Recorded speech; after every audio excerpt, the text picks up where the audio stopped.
Okay, here's everything that happened in medicine and healthcare today, and it is September 30th.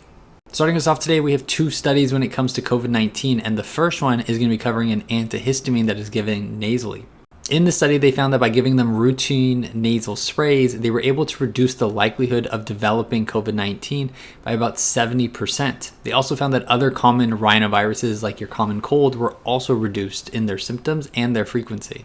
Moving on to a completely separate study, this one looked at children and their likelihood of developing long COVID, and it found that those who had Omicron and got infected twice were significantly more likely to have long COVID symptoms.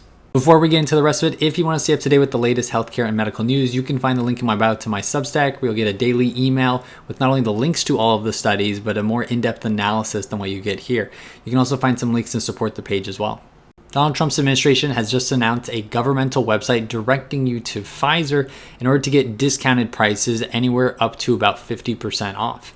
Supporters say that this is going to help individuals who don't have insurance and can help with their out-of-pocket costs, while critics are saying this doesn't do anything since those who have insurance are unable to take a part of this program.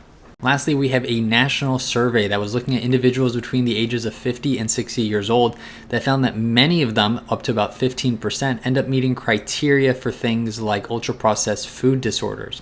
What that means is that in a clinic, they would have normally been diagnosed with an addiction to these things like ultra-processed foods, but because it's a survey, they were unable to, but they did meet the criteria for it.